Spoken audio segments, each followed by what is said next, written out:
네, 여러분 안녕하세요.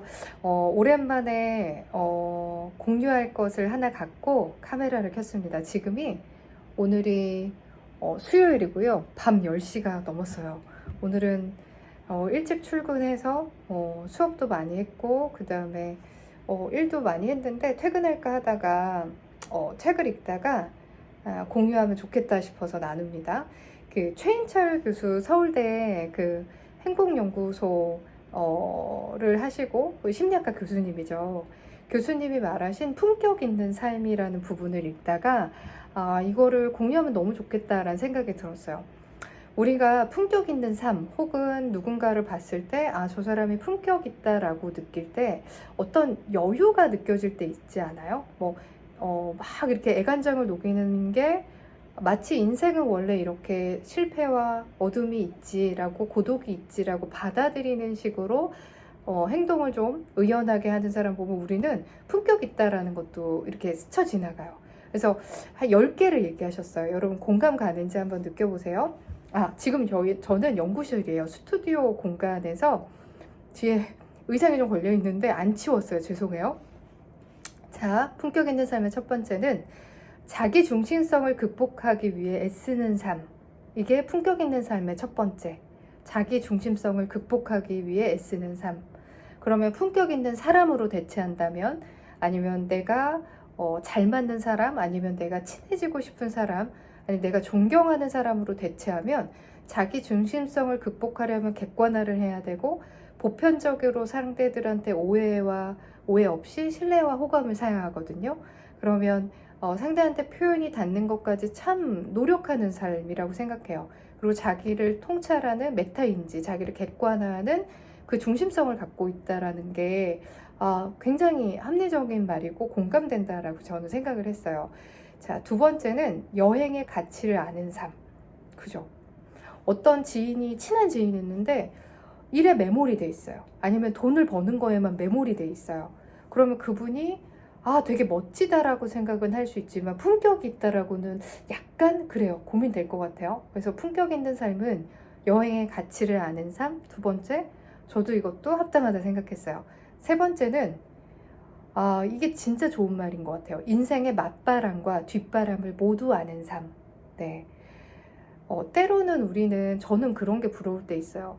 너무 해맑아요. 삶이 유년기 시절이 건강해서 그 친구가 너무 해맑으면 그것도 너무 부러웠어요. 어떻게 저렇게 티 안 나게 티끝 없이 맑을 수 있지라는 생각을 했는데 이제 나이가 드니까 친해지는 분들을 보면 인생의 맞바람, 뒷바람을 모두 이해하고 있는 사람이 저는 편해요. 왜냐면 저는 이민도 하고 유학도 하고 인종차별도 받아보고 또 한국에서 패자부활전으로 열심히 뛰어보고 이래서 그 뒷바람이라는 걸 많이 느낀 것 같아요. 그래서 그런 걸 많이 느끼다 보니까 제가 친해지시는 분들을 이렇게 보면 나름 인생에 되게 고독함이나 외로움을 잘 견디고 일어나신 분들, 그러면서도 건강하고 인생에 애정이 있고 열정이 있고 사람에 대한 애정을 계속 잃지 않는 분들이 저는 잘 맞기도 하고 그분들의 삶이 품격 있다라고 저도 느끼는 것 같아요. 왜 이런 거 있잖아요. 뭐 사랑에 실패했어요. 뭐 이혼을 했어요. 그러면 야, 뭐 남자를 왜 믿니? 막 이렇게 얘기하는 거 저는 그거 옳지 않다 생각하거든요.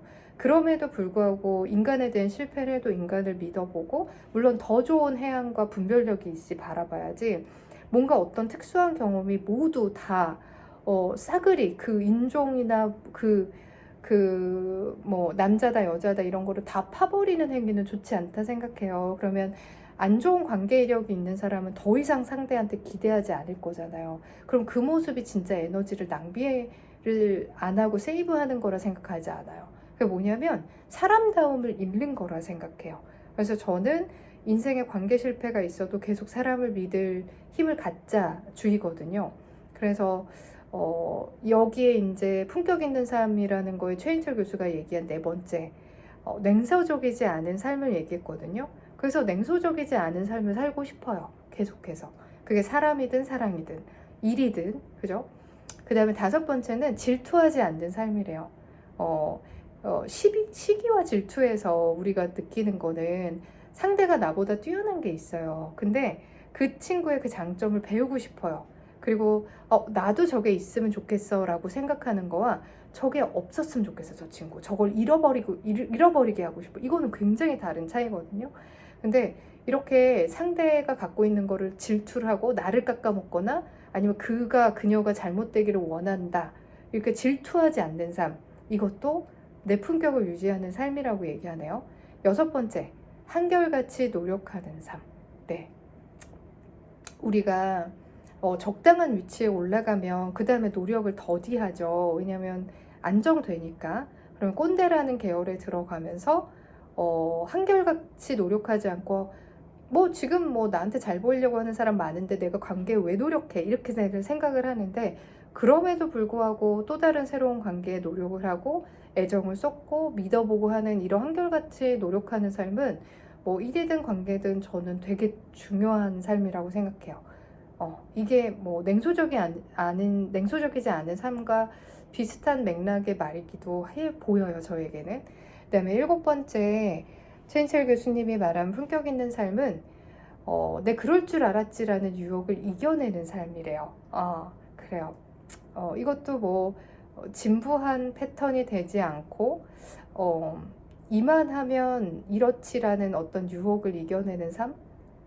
이만하면 난 이런 대접을 받을 수 있지 라는 유혹을 이겨내고, 아니지 내가 언제부터 이랬다고 라고 생각하거나, 아니지 이건 누군가의 도움으로 이렇게 이뤄냈지 라는 고마운 마음을 잃지 않으면 늘 되게 생명력 있는 삶을 살 수 있을 거라 생각해요. 그 다음에 공감되는 것 중에 한 번은 여덟 번째, 가정이 아름다운 삶이에요. 저도 이게 굉장히 공감되거든요. 그래서 누군가를 진심으로 내가 믿는 것도 너무 중요하다 생각해요. 그렇지만 상대가 나에게 적절한 신뢰를 주고, 그다음에 우리 가정이 아름다울 수 있게 반복되는 문제를 해결해 나갈 수 있는 능력이 있고, 그다음에 능동적으로 해결하고, 미안하고 고마운 거는 능동적으로 사과할 줄 알고 능동적으로 고마울 줄 안다고 하면 되게 아름다운 가정이 될 수 있을 것 같아요. 그리고 인간이란 원래 고충이 되게 많잖아요. 근데 그 고충을 당신이 나를 맞추는 고충 말고 사람이기에 생기는 고독감이나 외로움을 가지고 있다라는 걸 좀 이해해주고, 그러면 사람이 좋은 사람을 만나면 결국 가정이 아름다운 것 같아요. 근데 저도 얼마 전까지만 해도 멋있는 사람, 좀 되게 겉모습도 멋있고 묵직해. 근데 사실 말을 들어보니 가치관이 그렇게 잘 형성돼 있지 않고, 미안한 고마움을 표현하지 않고, 자기의 도리가 어떤 건지 모르고 자기의 도리가 안 된 거를 미안해할 줄 모르면 그게 저에게 굉장히 상처가 되고 또 좋은 가정도 이룰 수가 없는 것 같더라고요. 그래서 멋있는 사람보다 이제는 사람이 좋은 사람을 만나고 싶어요. 그게 가정이 아름다운 삶이 또 품격이 있는 삶이 될 수 있을 것 같아요. 왜 우리가 조직에서 되게 멋있는 사람들 보잖아요, 상사 중에. 근데 가정이 아름답지 않아요. 그러면 어쨌든 문제 해결을 혼자 할 수는 없지만, 쌍방강이지만 그래도 뭔가가 다 품격 있기가 좀 허전할 것 같아요, 저만 해도. 그래서 저도 8번이 조금 이루고 싶은 것 중에 하나긴 해요. 그 다음에 9번은 죽음을 인식하며 사는 삶이래요. 그래서 죽음을 인식하는 삶, 이게 완전히 철학적인 말이잖아요. 그래서 저도 어떤 생각을 하냐면 인간은 원래 혼자 밥을 먹는 거래요. 근데 원래 외롭고 고독해야 되는데 내 앞에서 지금 나랑 다정하게 밥 먹어주는 사람이 있는 거예요. 얼마나 감사해야 할까요? 얼마나 고마워야 할까요? 이렇게 죽음을 인지하거나 철학적 가치를 인지하는 사람이 내 배우자라고 하면 그 사람은 나와 하는 소소한 일상을 너무 감사해야 할 것 같아요. 그래서 들어올 때 퇴근할 때 반겨주고 이런 정상적인 거, 저한테는 정상적이라는 이 범주를 안 하는 사람도 많기 때문에 그런 거를 해나갈 수 있다라고 하면 이렇게 죽음을 인식하는 삶 자체도 품격이 있겠지만, 그게 가정을 또 아름답게 할 거고, 존재감의 의미를 줄 거고, 냉소성을 강화시키지 않고 따뜻한 사람이 계속 유지하게끔 할 거고, 이런 좋은 선순환의 영향을 주지 않을까라는 생각을 조금 해봤어요. 그 다음에 10번째, 지나치게 심각하지 않는 삶이래요. 그래서 뭐 김경일 뇌인지 심리학자님 교수님도 얘기하지만 우리가 친구는 위트랑 유머가 있어야 된다고 하잖아요. 진지하게만 하면 그 사람이 스승이냐 이렇게 얘기하잖아요. 그래서 저는 품격 있는 삶에는 옅은 유머라든지 어려움도 좀 가볍게 넘어가는 능력, 그 다음에 유쾌함 속에 진중함을 갖고 있는 능력, 이렇게 지나치게 심각하지 않으려고 하는 삶의 태도도 분명히 필요하다고 생각해요. 근데 어떤 철학자는 굉장히 비판적이어야 되고 상대의 무지를 막 일깨워 줘야 되고 그런 거로 그 사람의 삶을 희생한다고 하면 저도 그것도 굉장히 품격 있는 삶이라고 생각돼요. 근데 우리는 어쨌든 이 가치는 우리가 뭐 철학가거나 뭐 현학자거나 이런 거는 아니니까, 그러니까 보편적인 사람에게는 오케이, 지나치게 심각하지 않는 삶은 좋다. 근데 어떤 학문자에게는 조금 심각한 관점으로 계속 뭔가의 필요성을 언급하는 것도 필요하다. 그럼 그 사람이 심각하지 않은, 유쾌하지 않은 삶을 살았다 한들 그 사람이 품격 없는 삶은 아니고 품격 있는 삶이기도 하겠다. 이런 생각도 해봅니다.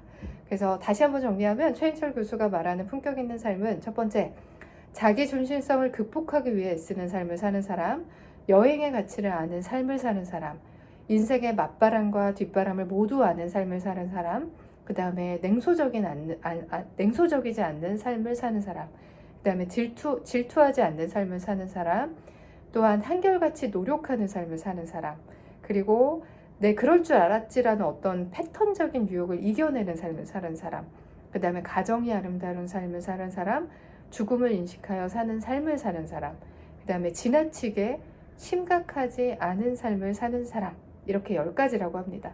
여러분도 새해 이런 거를 한번 들어보시고 새해 나는 뭐를 또 도전해보지 라고 설계를 해보는 시간을 가지면 좋겠습니다. 또 이제 유튜브로 조금 더 자주 만나 뵐게요. 고맙습니다.